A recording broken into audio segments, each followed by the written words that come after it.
Good afternoon, everyone. As everybody's getting settled, just want to again thank folks for being here. Thanks, Minnesotans, for continuing to track this. A little different today since we're back in special session where Commissioner Malcolm and others have briefed on the COVID-19 situation. I would just simply say that there's reasons to be optimistic, that again, I don't act like this thing is over. I think, as Mike Osterholm says, we might be in the early innings. The good news is, though, is that we have a pretty good trend line that we were hoping for that's relatively flat. Our case infection rates are at about 3.5% on a 7-day running average. Our capacity in ICUs and hospital space is within the tolerance. We still we have 5 major areas that we're looking at to rate on from red to green, basically. A few of them we're a little bit concerned about. It's the community spread, and we're still learning more about COVID, how this works. It's always best to know exactly how people got sick, where they got sick, and who they were around when they got sick. If you don't know that, the potential for hotspots to develop is much greater. But I think everything we do is with the backdrop of COVID still there, still addressing it, and still fighting that fight that we asked Minnesotans to fight. But I said when the special session came back, there was a responsibility for them to take, they being the legislature, to take a look at the emergency powers and make the legislature's voice known. After that, we had 2 major priorities, and we've been talking about that obviously for the last 22 days since the murder of George Floyd in Minneapolis, is police reform and accountability, which has swept the nation. President Trump himself made some executive orders today dealing with that, and many other states are doing the same thing. But Minnesota's in the unique position we're at the epicenter of this, and the expectations are that that would get done. That is the one message. The other message was making sure that we built a strong and equitable economy for everyone in Minnesota. And one of the key pieces of that, and has always been a tool, has been a tool in good economies. It's especially a good tool in a down economy, and that's the local jobs and project bill called the bonding bill. And this thing has been worked on for months and months. We took the opportunity to Lieutenant Governor and myself took the opportunity to travel across the state. You're going to be hearing today in just a little bit from Mayor Daus, Mayor of Red Wing. You're going to hear from Jennifer Mudge, representing building trades and the folks that are here. And you're going to hear from Parks and Recreation Board Superintendent Al Bangora about what these projects were. And I want to just be very clear. We asked communities what they needed. These projects have been vetted for years, and we went out and toured water treatment plants. We walked through armories with leaky roofs. I went 90 feet below the surface of Minneapolis to look at the storm sewers that were built over 100 years ago to make the case that Minnesota needs to invest in our infrastructure and needs to invest in our people. Not only will it create jobs, it keeps the value of our most precious assets up. And we put those online. And we asked for comments on them, and they were vetted. That happened, and it was ready to go in January. I am pleased to see that this week the Senate has decided to do their bonding bill.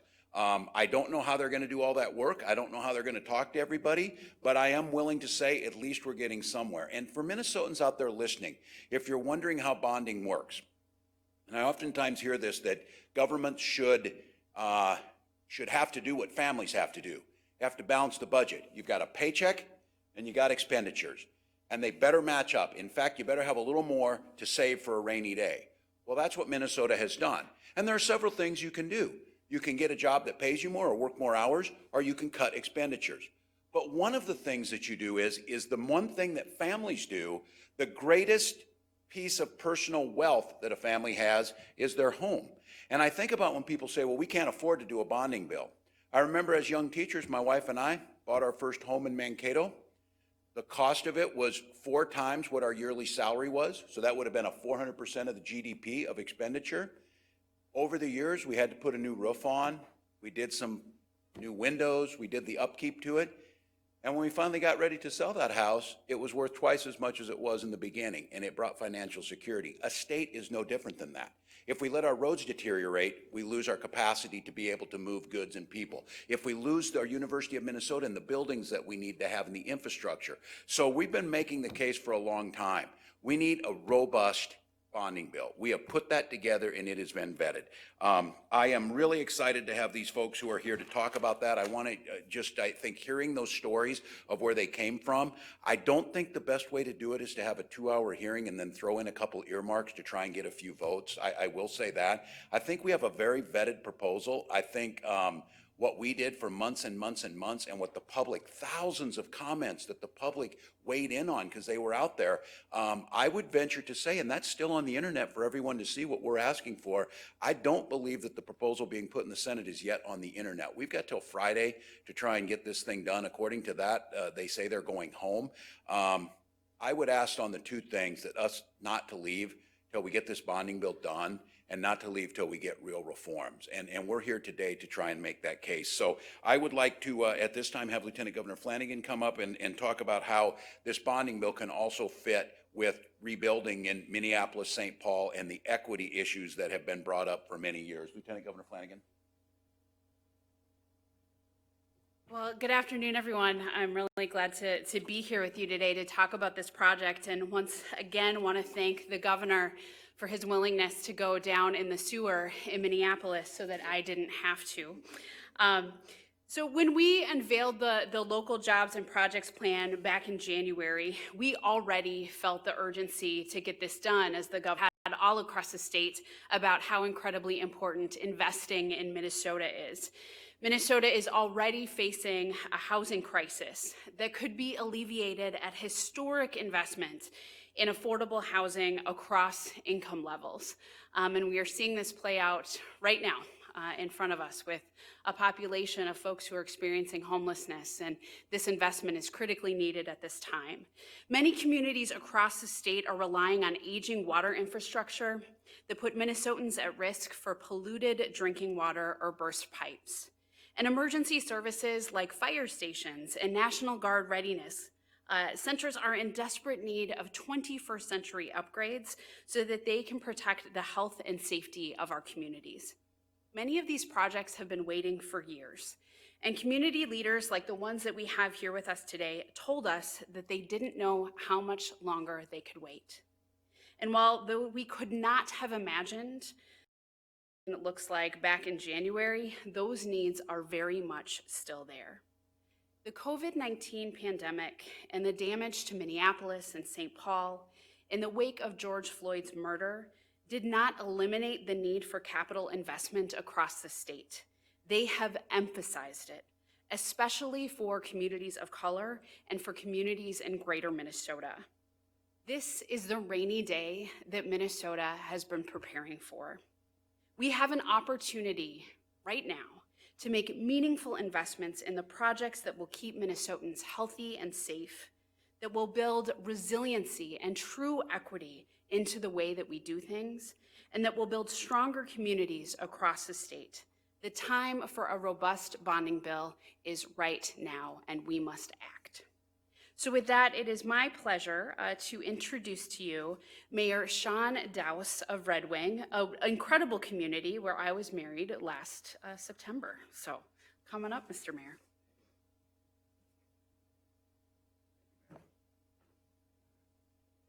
Thank you, Lieutenant Governor. My name is Sean Daus. I'm the mayor of Red Wing. And first, I want to thank Governor Walz and Lieutenant Governor Flanagan for support a robust bonding bill. My city and other communities across greater Minnesota need a large bonding bill now to help us recover from the current recession and to continue to thrive as vibrant communities in the future. The need for a large bonding bill is personal for me as mayor of Red Wing. Our city is seeking $10.6 million in bonding for an important rail crossing project that is vital to protecting the thousands of area residents and visitors each day. Nearby Prairie Island is home to the tribal lands of the Prairie Island Indian community, Treasure Island Resort and Casino, Xcel's nuclear plant, and the Army Corps of Engineers Lock and Dam. There is only one public access point to the island, Sturgeon Lake Road, and it is a heavily crossed rail line. That means ambulances and other first responders must wait for trains to go by. losing precious time when there is an emergency. Red Wing is not alone. Many other cities and counties. Bemidji needs clean drinking water. Albert Lee needs to stop a local highway from flooding. Wright County needs a dental center for thousands of low-income residents who have no access to dental care right now. Greater Minnesota communities need child care facilities to address the growing child care crisis. There are numerous roads and bridges that demand attention. In the short term, a large bonding bill will bring much-needed jobs to our communities through construction work and all the other jobs that go along with infrastructure projects. The long term, projects like ours are essential to build public infrastructure that cities need to protect our citizens and continue to grow. The COVID-19 pandemic has hit our community hard. A bonding bill is one of the best tools the state has to stimulate the economy. With interest rates low and so many communities facing critical needs, now is the time for a bonding bill. We need the legislature to pass a large bonding bill, and we need it now. Thank you. And I'd like to introduce the next speaker, Jennifer Mudge, who's the Assistant Business Manager of the IBEW Local 292.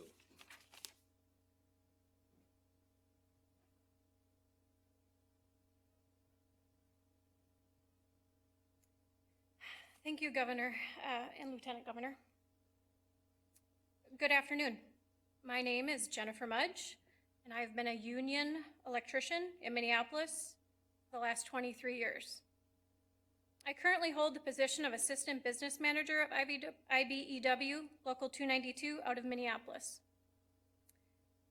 While I am one trades worker, today I have the privilege of representing over 70,000 workers from all over the state.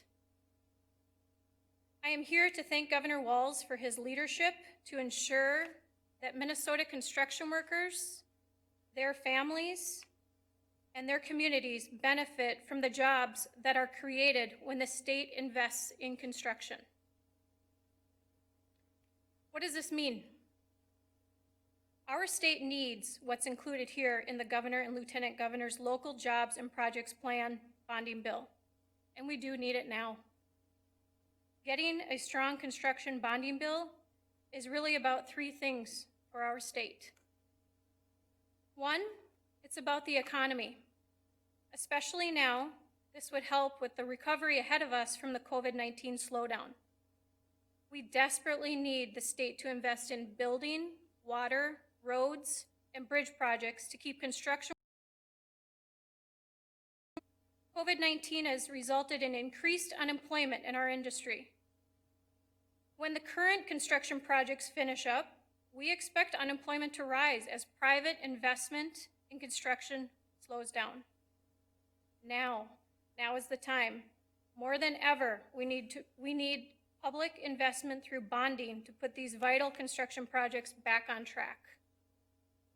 This is the time for stimulus to help bridge that gap. Two, bonding is about recovery. After the most recent unrest around the killing of George Floyd, we need to help our communities rebuild.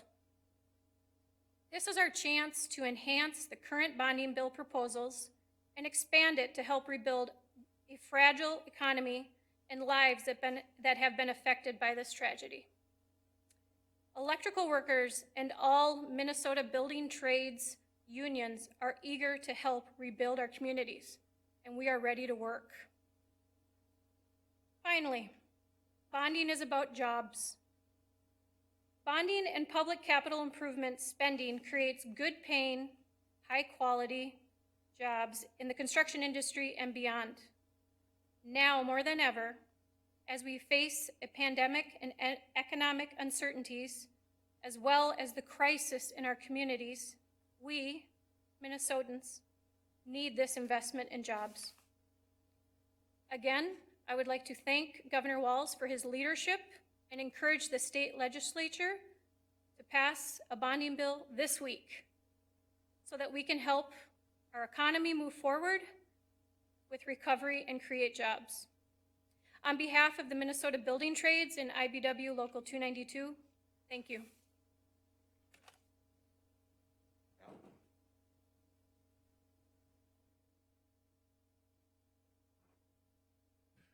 Thank you.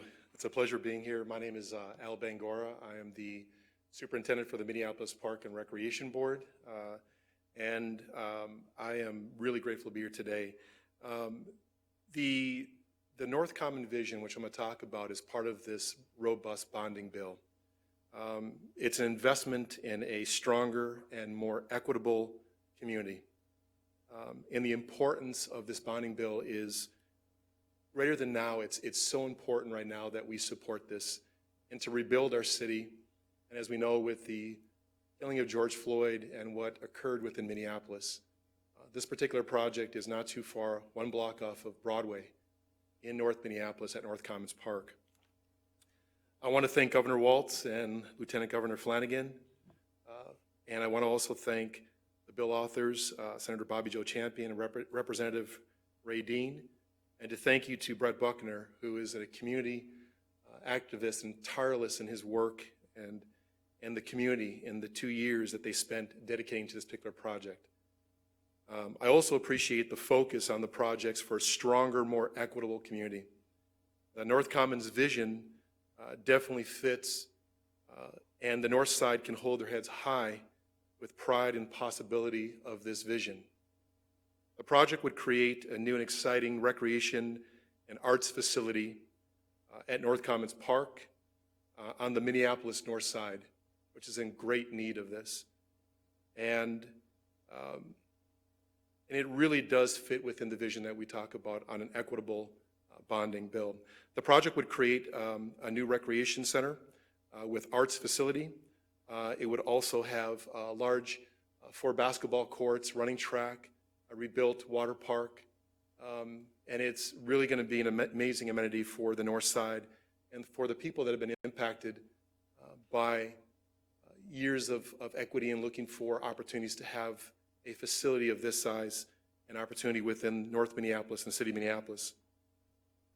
This facility would really focus on the North Side and the needs of the North Side while welcoming really state and regional art opportunities and happenings, sports tournaments, and community gatherings. So typically, a lot of our youth who spend time within Minneapolis and in the North area would leave their neighborhood to go to really sports amenities that might be outside within the suburbs. This bonding bill and this opportunity for this to happen within North Minneapolis gives our community in North Minneapolis this beautiful place to where they could take pride in the space and take pride in the fact that this amenity is within their communities. And that is really, truly building community. This also will create over 200 jobs within Minneapolis and within our neighborhood. This community vision took 2 years of master planning efforts, and it was adopted by the Park Board and Commissioners. So investment in the North Side will help the North Side compete economically with suburban sports complexes that draw large tournaments and events, and our investment in North Commons is an investment in the youth success of our North Side and all of our residents across Minneapolis. So again, I would like to say thank you to Governor Walz and thank you to Lieutenant Governor Flanagan with the support. And it's time to invest now. And we so much appreciate this opportunity now to invest in this bonding bill, which really helps Minnesotans and people across the state, especially during this time with the challenges we face not only with COVID-19, but also the unrest and the concerns around not only the death of the killing of George Floyd, but the importance that we invest in our youth and our community within Minneapolis. So again, thank you very much.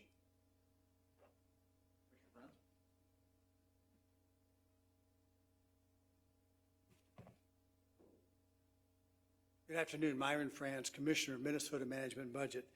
Well, thank you, Governor, Lieutenant Governor, and all of our speakers today. When we put together this local jobs and project plan last fall, winter, and when the governor and lieutenant governor released it in January, we had over $5 billion in requests for projects around the state, $1.3 billion in requests from local governments. Minnesota has a growing facility backlog in terms of maintenance. We have over a $1.7 billion backlog for state-owned facilities and a $3 billion backlog for maintenance for the University of Minnesota and Minnesota State University. We know that the health and safety and usability of these facilities all depend upon adequate maintenance. We have an aging water structure system that needs constant care with over 1,000 projects on the list. We have an inadequate housing supply. As the Lieutenant Governor mentioned, we could make an historic investment in that area. We have Superfund sites around the state that must be cleaned and must be cleaned now. We have in the governor's project list, we have those listed as well. There are many, many infrastructure needs around the state. And as the governor and lieutenant governor know, we don't have any favorites, and I certainly can't have any favorites, so it would be improper for me to say the North Commons project is my favorite. I can't say that, so just so you know. But there are projects like the North Commons is truly an inspiring project that took years to develop and would have a monumental effect in North Minneapolis. You know, one of the things that people ask me, can we afford it? We have a deficit. Well, the Lieutenant Governor mentioned that we've been saving for a rainy day, and it is a rainy day right now. We have a $2.359 billion surplus. We also have a large $2.4 billion deficit. But we believe that the spending that would be increased by this bonding bill will more than pay for itself in the future by the new jobs and the new opportunities around the state. One of the things, we have several measures. We have standards that have been in place since 2009 that tell us how much we can borrow. We are way below our debt limits. And compared to other states, we borrow less, right in the middle of, we have a moderate debt capacity to other states. We have a debt service that's lower than many states. And so we're in a really good position financially to make this commitment. So one of the things that we've done is to make the investments to be a AAA state. So we, as a AAA state, we are a preferred issuer. And right now, in the markets have stabilized recently in the last month or so. And right now, AAA states like Minnesota are selling for historic low rates. There's never been a better time to go to the market and make those sales. One of the things that we know, every year these projects get more expensive, and we keep kicking the can down the road, and the costs go up, and it just never gets done, and then facilities sometimes fail, and that costs even more. So now, with the need to take care of the infrastructure, with the need to create the jobs, with the need to invest in different communities around the state, especially with the governor and lieutenant governor's $30 million equity investments, we believe that now is the right time for this state to invest in this money and into this bonding project, and we look forward to supporting you. Governor, thank you. Thank you, Commissioner Franz. Thank you to all of our speakers for making the case. This has always been a very almost nonpartisan issue. The economics behind it are solid.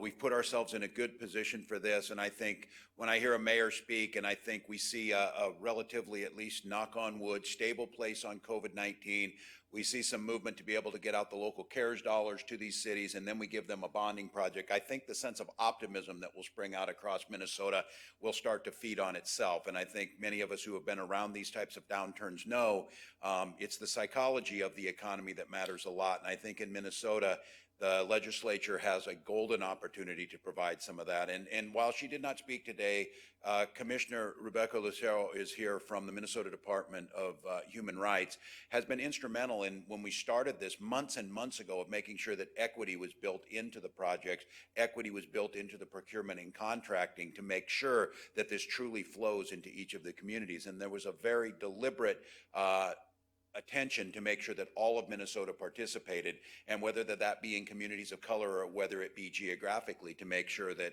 greater Minnesota as well as the Twin City metro area benefited from this. So it's a good project. It's prepared and ready to go. It's got the support of from county commissioners and mayors to our trades.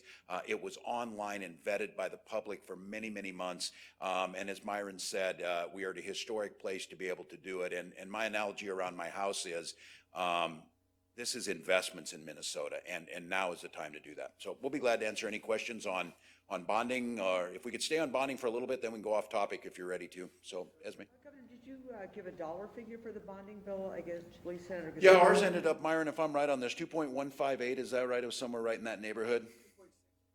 2.6 total, but that includes housing and, yeah. So that's what we asked for. The debt service on that falls, as Commissioner Franz said, clearly in what we are able to do. Those rates have stayed historically low, and this will let us catch up on a lot. We missed an opportunity last year where the legislature just chose not to do it. And I think many of this group here knows, but for Minnesotans listening, this takes a supermajority, so it needs collaboration and cooperation. DFLers and Republicans have to vote together on this. Obviously, our proposal will need to be compromised if they don't perfect alignment, but I don't think we should shy too far away from the numbers, and I certainly don't think we should waste the time of what the mayors did, what the communities did, what the Parks Board did. These were not on a whim. In some cases, these are projects that are 10 years in the making, and when it comes to the National Guard, they have a list of projects decades long that roll on up, and I think I saw yesterday, for some reason, the Moorhead project was left out. Everybody from the Pentagon to the National Guard and everybody else said this project was a go. It had been vetted, and then it disappeared. Right after what we saw the National Guard do, right after we've seen them working on COVID, working on the streets of Minneapolis and St. Paul, now being deployed to the National Training Center in Death Valley, California, in preparation for an overseas deployment. You saw the places I went to and followed us along with leaky roofs and training facilities that don't work. So. What are you doing to get it done? Are you talking about Yes, it's good. The question is a good one that Bill asked. What are you doing to get it done? I think going out today is it, trying to tell the public of why this is important. I spent all those months with the Lieutenant Governor and our team, Myron and everyone, going out and traveling, building with the building trades. But I think the thing that maybe he's asking is calling and talking to legislators. I mentioned this yesterday when I was up in Duluth at the Clayton Jackson McGee Memorial, and then we talked a little bit about it. I can see the shift as everybody's shifting into kind of campaign and political mode, and there's some shots that are teed up if I would want to take them on a political front, but I don't think that's what Minnesotans asked me to do when they gave me the honor of doing this job. They asked me to go back and find a path forward. So I've been calling them, talking to them. We will meet this afternoon right after this to talk about some of those proposals and continuing to try and find common ground and compromise. The good news is that I think the public is clearly aligned on reforms around policing and community safety, and they're pretty aligned on the need for economic recovery. I think that builds a coalition. So I'll continue to work with them, continue to call, continue to publicly state we're more than willing to try and compromise around some of these issues. We're not going to compromise our values around communities that have been traumatized for so long, but we will compromise of what it takes to get this bill done. Do you have a solid indication that you're going to get a bonding bill submitted by the Senate, or are you hearing any rumblings that Yeah, I think we're going to get it on. What the House is doing with holding the whole thing hostage to your executive powers? Is there any stirrings along that? I hope they've let that go. I know that that's the issue. If you recall, why we didn't get this done in the regular sessions was the belief that my emergency powers, that the emergency had to go away. I remind people that 49 out of 50 states have those in place. Just to be going back to Bill's question, we are having this conversation. I am asking the legislature, what would you like me to do differently in these things? Because the one thing I get to see a lot of is I end up getting to prove the negative a lot. So everything that goes well is just forgotten. If something goes badly or if there's a gray area, we hear that. So I said, what executive order do you want to go away? Do you want the truck weight limitations that I took off to go away so that we could move the hogs? No, we want that one to stay in. Okay, then pass a bill, put it in. Do you want eviction moratoriums to go away? Because the minute that goes off, we have people evicted. No, we don't want to have people evicted. So I'm trying to say, come to me and tell us that. Let's work those things through if they want to try and unwind. So I think there's a true desire to not get it tied up around that. I don't believe, and I again, don't want to speak for someone else, I don't believe it's the intention of House GOP to hold up a bonding bill unless the executive powers go away. Again, going back to the only place that happened was because of a Supreme Court decision in Wisconsin. Peter? Use bonding for rebuilding, say, Lake Street and university, or does that have to be cash? No, it's a great question. It's a question I've been asking the whole time. I'm going to let Myron talk about this. We're trying to be creative. What's that, Peter? I asked you this question already. I've asked you 100 times. Yes, yes, every day, many times. Yeah, there are a number of ways as you know, we have the traditional general obligation bonds where we can go in and help with infrastructure, schools and libraries and roads and that sort of a thing. But another thing we can do is with the appropriation bonds. So by selling appropriation bonds, we can allow for grants and loans to private businesses to rebuild their facilities. So it's still a capital in nature, but it's an opportunity we used it to build the Viking Stadium, for example. We have a public-private use. So there is an opportunity to use appropriation bonds. But I have to say, though, one of the things we really want to encourage is in order to do this, in order to figure out where to begin, we need to really go to the communities. I mean, the governor and lieutenant governor, they've been to the north side, they've been to Lake Street, they've been to University Boulevard in both cities. They've talked to people who live there, who've been there this entire time, and who will be there when this is all over with.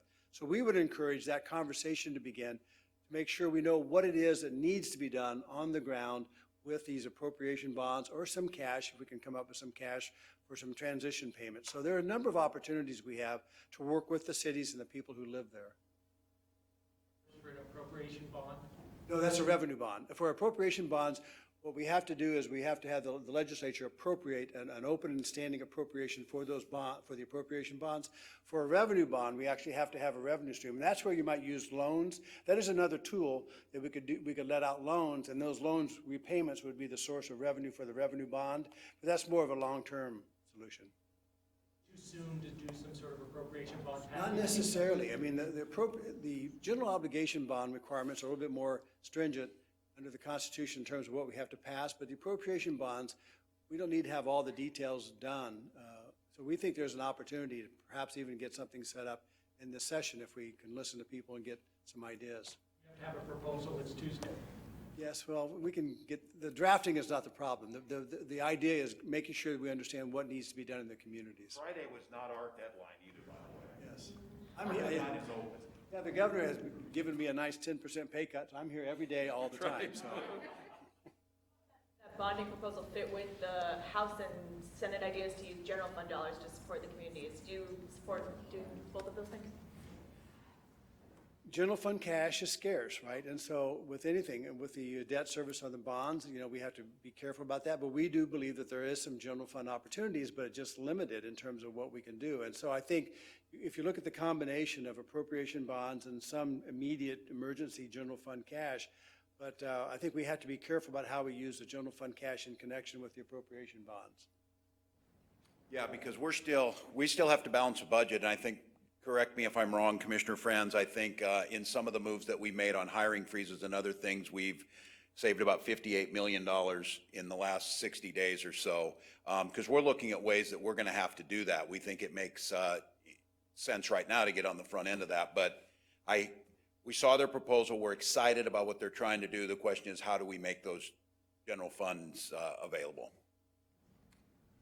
Governor, chambers of commerce around the state have said that their communities are really hurting without tourism revenue coming in. They're asking you to more fully reopen by the end of this week. Can you give us a sense of how you respond to that? And what Yes, and I keep coming back to this, and I sent the Chamber of Commerce a lot of pictures of overcrowded bars and things this weekend. I need their help. I need my state legislators to go to the floor wearing a mask. I need them to be good role models that this is real and that it's not.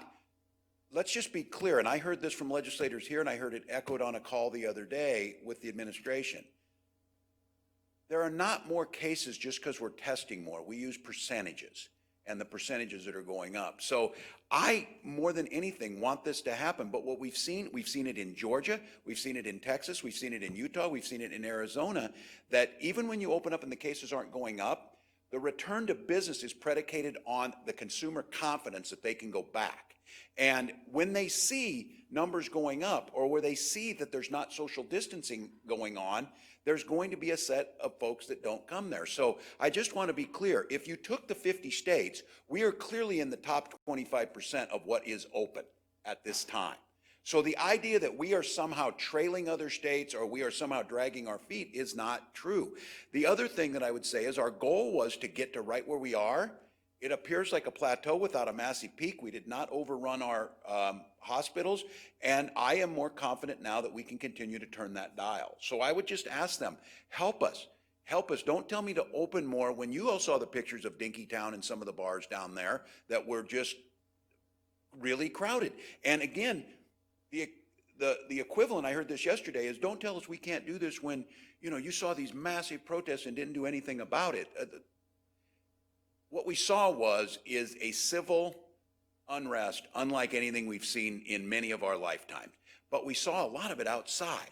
And I'm pretty hopeful right now that at least so far, we're not seeing a spike there, going inside in crowded places. But I hear them. We opened up pools. We are going to continue to try and push as hard as we can. But I just want everybody to be really clear. If we just said everything's off, it's not as if all the businesses are going to do that. It's not as if communities are going to do it. They're still going to make the decision themselves. Our best way to get this economy going and stay open is finding a sustainable way to make it happen over the long run. And I think that's what we're trying to do. Esme? Senator Gazelka said just a couple of hours ago that Friday he's going home. Friday the Republicans are going home. He said that at the most he could support a $1.35 billion bonding bill. You're at 2.6. You're talking about possibly something completely different, appropriation bills in a complex maneuver to get Lake Street back. It doesn't sound like there's a lot of time. I know Friday's not your deadline, but it looks like for all intents and purposes that's a deadline. Yeah, no, I've heard that. I think it would be a huge mistake. I do agree with this, that deliberative bodies, no matter if they're even negotiating on a used car, you got to have a deadline, you got to have a point, and you got to have something where you say you're going to end on. So I think having a deadline is not a bad thing, but I think the world has changed so dramatically since this session started on February 11th to where we are right now.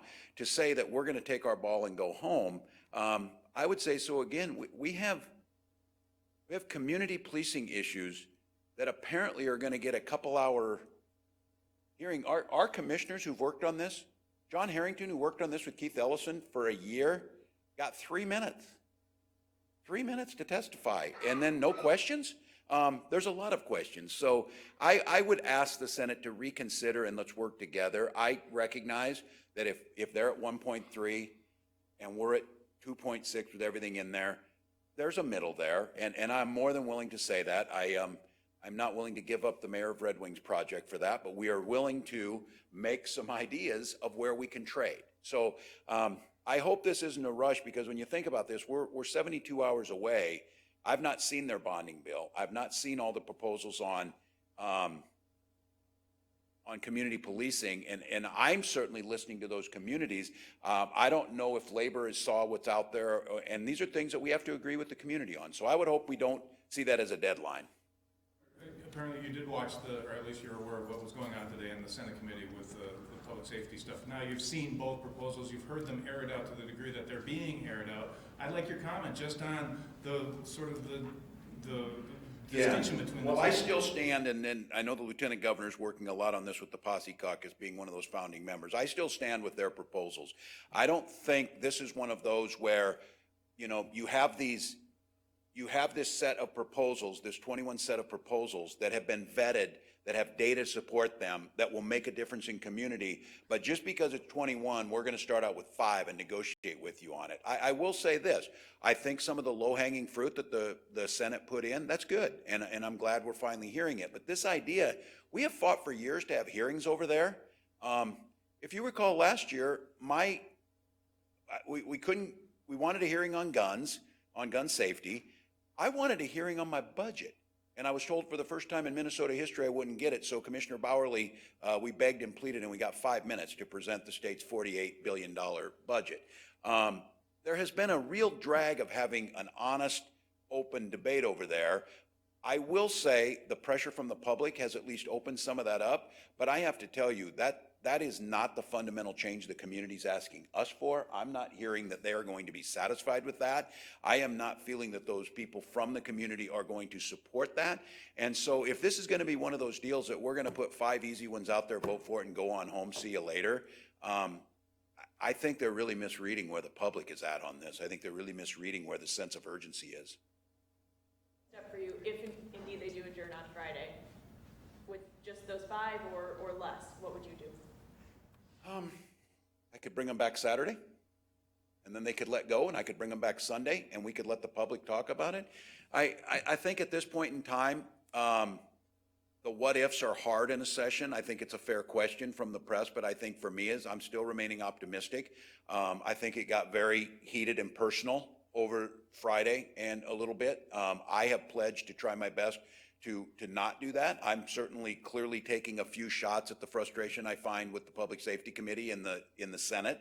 And I did that last year, but I'm taking those shots because I believe holding up many of these conversations has helped get us to this point where there's this pent-up desire. So I'm going to continue to figure we've got 72 hours. We've got local government money through the CARES Act that needs to be decided. We've got a robust bonding bill that needs to be decided. And we've got community policing and accountability. And we've asked for a few things on this too, just so you know. Our state agencies, as I said, we're saving money, but we need some help for the Minnesota Zoo. They're at the point where they're going to have to move animals and clothes if we don't do something on that. I think that's a treasure for Minnesota. I think it makes sense to keep that, and we're going to need a little help this session. So there's a few of those things going on. I just don't know what the desire is to leave. That session got cut short. We didn't do the work back when we could have, and here we are again. So, Peter? Can I ask you about the CARES Act money? There's 2 issues that are pending. Well, there's many, but the 2 big ones are money to local governments and then perhaps some rental assistance program. There are 2 different dollar amounts on local government money. Last week you stayed with $667 million, and the bill now is $841, and that it all goes out. There isn't any kind of reserve like Commissioner Bowerly had said he would want to. So can you comment on that bill that passed the Senate today, almost identical bill in the House with Representative Mark Ward? I think they're getting close. I do think, and this is one where I think they took some of our language. Commissioner Brands has made it's not a secret. We're a little concerned on this proposal. We're a little concerned on how that money's going to move. It's a massive amount. The one thing I will say is that I'm concerned it's taken this long because when the mayor tells me he needs it, I believe he needs it. This was tagged for local governments. I think we're just, we're working out some of the details. Some of this is the formula on how it's used. And there's going to be some critiques that I heard some mayors say, send it out per capita or whatever. That leaves a county like Nobles County with 20,000 people and 2,500 COVID cases and a lot of expenses at a bit of a disadvantage. So I think some of it is still working there. I know the Lieutenant Governor and I feel very, very strongly about the rental assistance. We said it needed to be in the $100 million range as a start point. And that we think is, again, a really good stimulus piece on this, because then folks, and again, I think I saw this weekend that the June rent payments had dropped off a little bit. I think we were at, some of you maybe know this number, it was at 86% on the residential side, a little less on the commercial side, but there's help that needs to be done there. Friday, don't do it. Can you just do it on your own? I'd have to see when we get there. That is a possibility. I certainly don't want to throw that into this right now, because I think on that regard that there are some honest negotiation going on, and I think we're not that far apart in agreement that local governments need to get this. I think the CARES Act was structured around that. I'm somewhat optimistic. I was on a call with Vice President Pence yesterday with 30 other governors or so. The Vice President seemed to think the end of July might be a time for CARES Act 5, which would be help to local, county, and state governments. I did see the President in the last day or so mentioned infrastructure, but all of us have been through Infrastructure Week a lot these last 3 years. But any of those things would all be helpful. And I think as we're thinking this local aid, we're seeing it as the state about the things that we have to take care of. And this split between county and city, the counties, of course, do public health, and there's been a lot of costs there. And I really do worry about them. Yes. Sure. May I ask a question of Commissioner Lucero? Sure. Commissioner Lucero. Good thing I brought you. Forgive me for interrupting your reading. It's been a week since the judge issued the order that you requested. Presumably now you're well into the investigation. What I'm wondering is where that stands and what kind of cooperation do you feel you're getting in the investigation that you're conducting at this point? Sure, thank you so much for that question. And so the investigation is very much in its infancy stages right now. We've sent the charge of discrimination to the city of Minneapolis. We're awaiting their answer. I want to say July 3rd, around the beginning of July is when we'll be receiving their answer. And then we'll be sending what's called an IIR information requests over to get all the information that we're requesting for them in the next couple of weeks. And so all of these investigations take a little bit of time to get off the ground. You want to make sure you're doing them correctly. You want to make sure we're talking to experts around the country to make sure we've got this right. And so at this point, nothing more to report on except that the investigation is ongoing. Sense of whether they're responding or any of that kind of thing at this point? The next deadline for response is at the beginning of July. Thank you, Commissioner. I'm just going to close with, and again, I'm with Myron, I'm not picking winners and losers on, and we were very clear about on the bonding bill that stayed very broad, left some room for local projects, but Superintendent Mangora's project really does hit home on so many levels. It's a job creation project. It's one that's been vetted. And the other thing is, as a parent of kids who are in youth sports and watched when we would go to certain communities, whether it's Mankato with Caswell Park and others that were built up, our children in North Minneapolis deserve to have that opportunity too. And I'll tell you what the thing is, it'd be good for kids from Mankato to travel up there to play softball some than always having the kids travel out to some of these places. And I think that's about the equity that's undermining a lot of the angst in both educational attainment, wealth attainment, and then just that simple dignity of having these amenities in community where they're at, led by community leaders. So my hope is we've got an opportunity. We've got 3 days. You'll see us, back and forth, I'm guessing, over the next 3 days. But the message to Minnesotans is this is a little more back to business as usual. I think there's a real sense of optimism, and the message I'm delivering to legislators is I saw today there was a polling that Americans are as unhappy as they've been in 50 years. They're stressed out. It seems like every day is something more.